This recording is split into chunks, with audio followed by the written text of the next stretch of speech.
আসসালামু আলাইকুম ওয়া রাহমাতুল্লাহি ওয়া বারাকাতুহু। মাননীয় স্পিকার, আপনাকে ধন্যবাদ। আজ জাতীয় সংসদে আপনি আমাকে কথা বলার সুযোগ করে দিয়েছেন।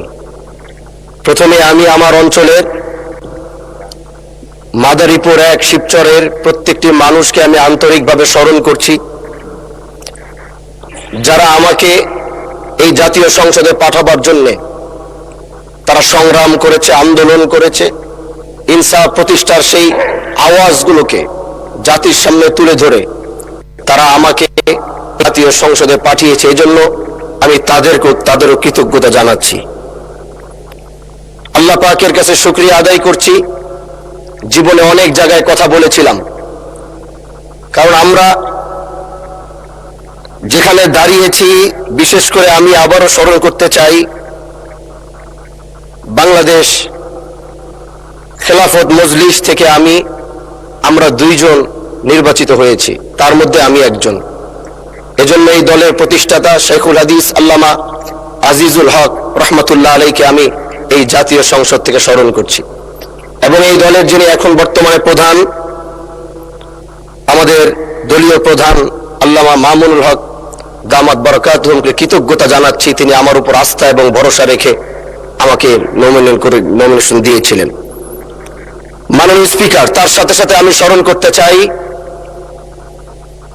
আমি যে আসন থেকে নির্বাচিত হয়েছি সেই আসন থেকে বাংলার ঐতিহাসিক একজন নক্ষত্রের জন্ম হয়েছিল,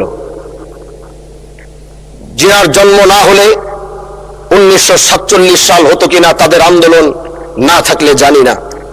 কারণ তিনারা নিজের জীবনকে বাজি রেখে ব্রিটিশ বিরোধী আন্দোলন করেছেন, এবং আল্লাহ পাকের কাছে অশেষ শুকরিয়া জানাই যে সেই ব্রিটিশ বিরোধী আন্দোলনের অন্যতম একজন নেতা হাজী শরীয়তুল্লাহ রহমতুল্লাহ আলাইহির সেই বংশের সন্তান হিসাবে আল্লাহ আমাকেও কবুল করেছেন।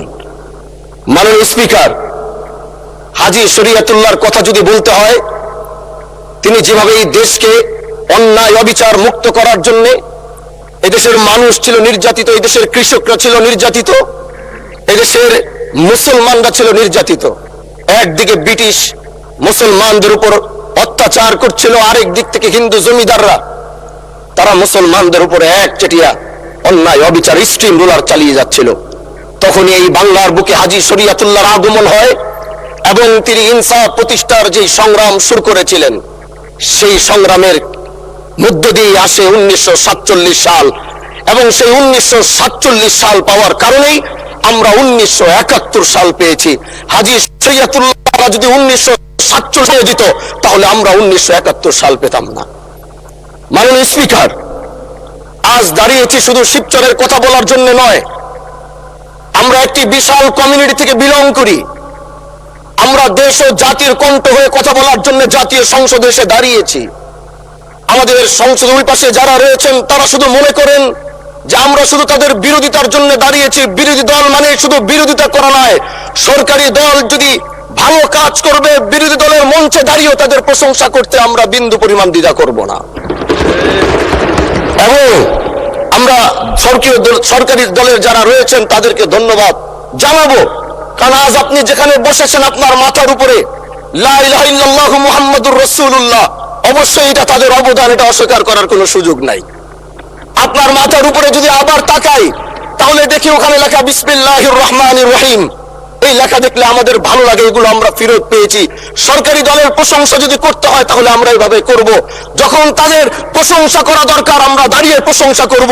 যদি তাদের কোনো ভুল দিকে, সেটা দাঁড়িয়েও এই বেঞ্চের থেকে আমরা তাদের প্রতিবাদ করব। এটাই আমাদের কাজ। মাননীয় প্রধান, আজ দাঁড়িয়েছি, হয়তো আমার কথা অনেক লম্বা, আমি জানি না আপনি আমাকে সময় দিবেন কিনা, কিন্তু আমি বলতে চাই, মাননীয় স্পিকার, আমরা যেই জায়গা থেকে দাঁড়িয়েছি, বাংলার 30 থেকে 40 লক্ষ উলামায়ে কেরাম আমাদের দিকে তাকিয়ে রয়েছে, কারণ তাদের কণ্ঠ, তাদের সে আওয়াজগুলো আমরা যেন জাতীয় সংসদ থেকে দিতে পারি। তার মধ্যে অন্যতম একটি হলো, মা কানা মুহাম্মাদুন আবা আহাদিম মির রিজালিকুম ওয়ালাকির রাসূলুল্লাহি ওয়া খাতামান নাবিয়্যিন ওয়া কানা আল্লাহু বিকুল্লি শাইইন আলিমা। আপনি জানেন, নবীর পরে আল্লাহ নবী হচ্ছে আমার ঈমানের অংশ, আমার ঈমানের পার্ট। তিনাকে ভালোবাসা, তিনার উপর ঈমান, এটা আমার ঈমানের অংশ। তিনি আমার শেষ নবী, যেটা কোরআন ঘোষণা দিয়েছে। নবীও বলেছে আনা খাতামুন নাবিয়্যিন আলা নাবিয়্যা বাদি, আমি শেষ নবী, আমার পরে কোনো নবী আসবে না। কিন্তু মাননীয় স্পিকার, দুঃখের সাথে বলতে হয়, বাংলাদেশে এরকম একটি পার্ট রয়েছে, যেই পার্টের এক অংশ মানুষ তারা নবীকে অস্বীকার করে, তারা মুসলমান দাবি করে, এবং এই বিষয়ে অনেকের ধারণা আছে, তারা জানে। এই আন্দোলন করতে গিয়ে অনেক মুসলমানকে রাস্তায় শহীদ হতে হয়েছে, আন্দোলন করতে হয়েছে, স্বাধীনতার পর থেকে আজও সে আন্দোলন চলছে, কিন্তু আজও পর্যন্ত সেটা পাইনি। আমি মাননীয় প্রধানমন্ত্রীকে বলবো, আপনি বাংলাদেশে একটি ইতিহাস রচনা করে যাবেন। আপনার মাধ্যমে যদি এটা স্বীকৃতি পায়, যারা নবীকে অস্বীকার করে তারা কোনোদিন মুসলমান থাকতে পারে না, এটা আইনের মাধ্যমে, এটা বাংলাদেশের পার্লামেন্ট থেকে ঘোষণা হবে, সেটা আমরা চাই। মাননীয় স্পিকার, আরেকটি কথা, আপনি জানেন আমরা আমাদের নবীকে সবচেয়ে বেশি ভালোবাসি, যিনি আখিরি নবী, যাকে বলা হয়েছে ওয়ামা আরসালনাকা ইল্লা রাহমাতাল লিল আলামিন। আমরা বারবার দেখছি কিছুদিন পর পর কারা যেন কিভাবে এসে আল্লাহ নবীর শানে কটূক্তি করে, নবীকে নিয়ে অশ্লীল ভাষায় গালিগালাজ করে, নবীর শানে কটূক্তি করে। এই আন্দোলন, এই সংগ্রাম করতে গিয়ে আপনিও মাননীয় স্পিকার দেখেছেন, রাস্তাঘাটে আন্দোলন করতে গিয়ে কত মানুষ মৃত্যুবরণ করেছে। যদি একবার বাংলাদেশের আইনে, কারণ মুসলমান যদি আমাদের বাংলাদেশের পার্সেন্টেজ অনুযায়ী আমাদের অবশ্যই মুসলমানদের সংখ্যা দেশে অনেক বেশি, আমরা তো অন্য কিছু চাচ্ছি না। এই দেশের মানুষ নামাজ না পড়লেও যদি কেউ নবীকে কটূক্তি করে, তার কলিজা ছিঁড়ে যায়, সে রাজপথে নেমে যায়।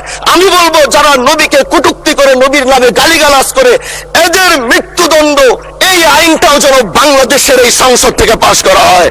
মাননীয় স্পিকার, এই কথাগুলো বলতে গিয়ে অনেক কথা হারিয়ে যাচ্ছে। এলাকায় বলেছিলাম যে আমরা ন্যায়ের পক্ষে কথা বলবো, ইনসাফের পক্ষে কথা বলবো, তখন অনেকে হাত ধরে বলেছিল, হানজালা ভাই, জাতীয় সংসদে যখন যাবেন একটু বললেন হাতি হত্যার বিচারটা যেন হয়। যে 2 মিনিট বাড়ানো হলো, আরো বলেন। যে সন্তানটা ন্যায়ের পক্ষে কথা বলেছিল, ইনসাফের আওয়াজ দিয়েছিল, আমাদের মতোই যুবক, মাননীয় স্পিকার, তিনি এই যে স্বপ্ন বলেছিল এক সুন্দর বাংলাদেশ করবার, রাস্তার ভিতরে সেই স্বপ্ন থামিয়ে দেওয়া হয়েছে। এই বিচার যদি না হয়, তাহলে আমাদের মতো হানজালাদের নিরাপত্তাও রাস্তায় কেউ দিতে পারবে না, মাননীয় স্পিকার। এই জন্য আপনার মাধ্যমে আমি বলতে চাই, হাদি হত্যার বিচার যেন সুনিশ্চিত করা হয় মাননীয় স্বরাষ্ট্রমন্ত্রীর মাধ্যমে। মাননীয় স্পিকার, আর একটি কথা, আমি আর বেশি লম্বা দীর্ঘ আলোচনা করব না। আমার এলাকায় মাদক নিয়ে বড় মুশকিলে আছি, প্রশাসনের সেই সহযোগিতা আমি পাচ্ছি না। একদিক থেকে আমি নিজে মাদক বিরোধী সংগ্রামে নিজে রাস্তায় নেমে মাদকের বিরুদ্ধে আমি নিজে অভিযান চালিয়েছি। এবার তাদেরকে একদিক থেকে ধরে যখন প্রশাসনের কাছে ইয়াবা সহ গাঁজা সহ দেওয়া হয়, তখন তারা একদিক থেকে আসে, কোর্টে চালান করে দেয়। একদিক থেকে গোটা দেশ বলছে এই দেশ মাদক মুক্ত করতে হবে, আরেক দিক থেকে যখন তাদেরকে আমরা কোর্টে চালান করছি, 3 দিন থেকে 4 দিনের মাথায় জামিন নিয়ে এলাকায় এসে আবার মাদক ব্যবসা করছে।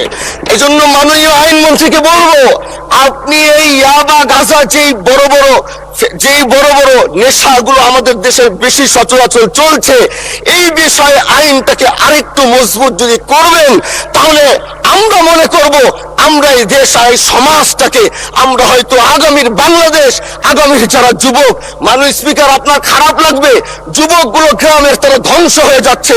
আমাদের চোখের সামনে যখন একজন যুবক ধ্বংস হয়ে যায়, এটা অন্যরা মেনে নিতে পারলেও আমাদের পক্ষে মারা বড় কষ্ট হয়ে যায়।